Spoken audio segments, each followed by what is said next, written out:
The first thing she said to me that day wasn't hello or I'm sorry for your loss. It was, you don't belong here. Dad disowned you, remember? Don't make a scene. Her voice was sharp enough to slice through the humid air of the chapel.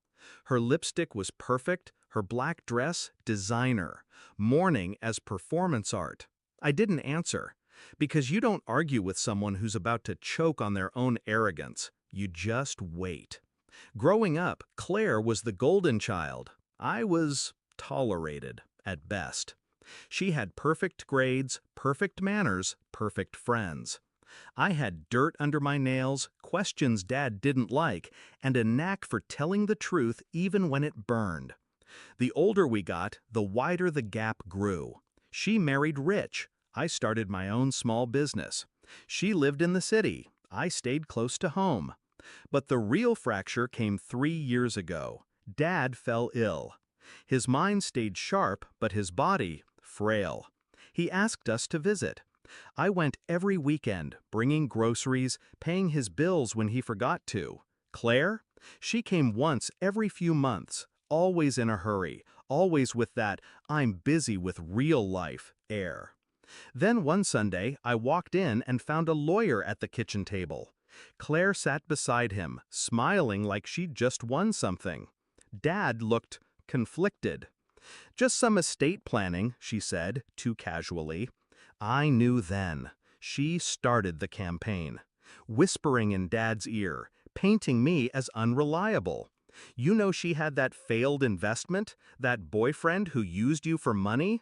Little digs, each one meant to tilt the balance. And maybe it worked for a while, because one day Dad called me and said, "I think you should focus on your own life, not mine." It wasn't the words, it was the tone, detached, cold. Claire's tone. When Dad passed, I didn't expect an invitation to the funeral, but it came. Out of obligation, I thought. I showed up alone. I stood in the back. I let her have the spotlight, the grieving, perfect daughter. Until she came over and called me a disgrace. I still didn't react, because I had already made my move. See, after that kitchen table ambush years ago, I didn't storm out, I didn't cry, I just listened. And then I went home, opened my laptop, and called a lawyer of my own. Dad had told me things over the years, personal things, about the business, about the money, about debts Claire didn't know existed, and about something else, a private account for emergencies in my name. I never touched it. Not once. When he was sick, I started keeping records. Every bill I paid for him, every appointment I took him to, every time Claire was too busy.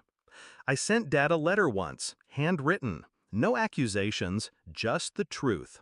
About what I'd done for him, about how I'd never taken a penny from that account, about how Claire had. Twice. He called me the next day. He didn't say she did it, he didn't apologize, but I heard it in his voice. He knew. The will reading was at his lawyer's office, 2 days after the funeral. The room was small, the air thick. Claire sat in the center, flanked by her husband, her nails clicking against the armrest. I sat at the far end, hands folded. The lawyer started reading. Formalities first. Assets, debts, the usual. Claire leaned back, smug.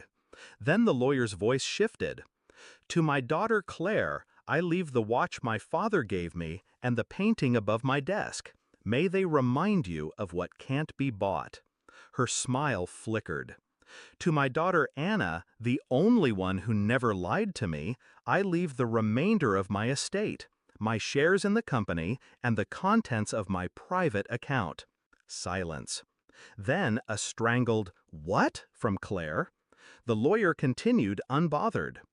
"Anna, you'll also find enclosed my written acknowledgement of your care during my illness and my instructions for the trust you will manage. I know you'll honor them."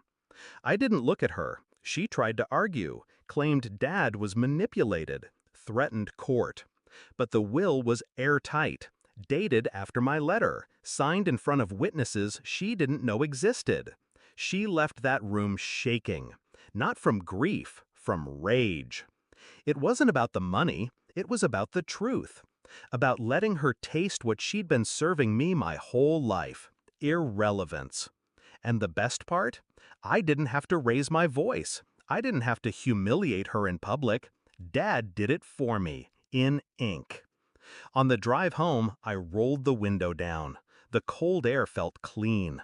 Claire could call me a disgrace for the rest of her life if she wanted, but now, every time she said it, she'd taste the bitterness of knowing Dad's final word was mine. Some people fight battles in the open. I prefer the kind you win in silence.